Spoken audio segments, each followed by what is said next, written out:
நெல்லை down பகுதியில் ஓய்வு பெற்ற காவல் உதவி ஆய்வாளர் ஜாகிர் உசேன் என்பவர் வெட்டி படுகொலை செய்யப்பட்ட சம்பவம் பரபரப்பை ஏற்படுத்தியிருக்கிறது. அண்மை தகவலாக பார்த்துக் கொண்டிருக்கிறோம்.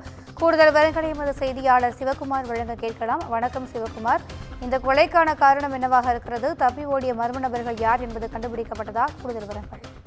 அதாவது நெல்லை மாவட்டத்தில் உள்ள புறநகர் நெல்லை மாநகர பகுதியான டவுன் பகுதியில வசிச்சுட்டு வரவர் ஜாகிர் உசேன் பிஜிலி. இவர் ஓய்வு பெற்ற காவல் உதவி ஆய்வாளர் அப்படின்னு சொல்லி கூறப்படுற ஒரு சூழ்நிலையில இன்னைக்கு என்னன்னா, அவர் டவுன் பகுதி காட்சி மண்டபம் அப்படிங்கிற பகுதியில பக்கத்துல தொழுகைக்குள்ள பள்ளிவாசல் ஒன்று இருக்குது.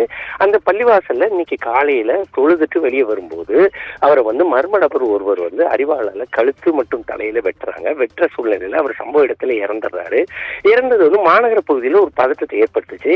முதற்கட்டமா போலீஸ் விசாரணையில என்ன தெரிய வருதுன்னா, வக்பு வாரியத்துக்கு சொந்தமான 33 சென்ட் நில பிரச்சனையில தான் அவர் வெட்டி கொலை செய்யப்பட்டிருக்கிறதா தற்போது தெரிய வந்திருக்குது. ஒரு நபர் மட்டுமே இந்த கொலையில ஈடுபட்டிருக்கிற ஒரு சூழ்நிலையில போலீசார் அடுத்தடுத்து விசாரிக்கும் போது பல்வேறு பிரச்சனைகள் கிளம்பிச்சு.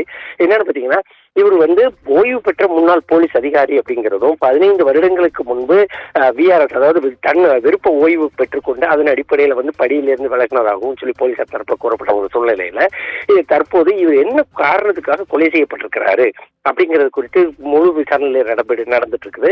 ஒரு நபர் கொண்டு, அதாவது அதே ஜமாத்தை சார்ந்த மற்றொரு நபருக்கும் இவருக்கும் ஏற்கனவே இந்த வக்பு வாரிய லேண்ட் பிரச்சனையில தொடர்ந்து பிரச்சனை இருந்துகிட்டே இருந்தது.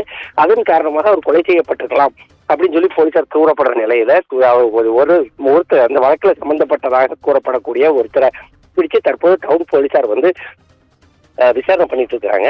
நெல்லை மேற்கு மாவட்ட காவல் ஆய்வு ஆணையர் கீதா அவங்க தலைமையில தற்போது போலீசார் தீவிர விசாரணையில் ஈடுபட்டு இருக்காங்க.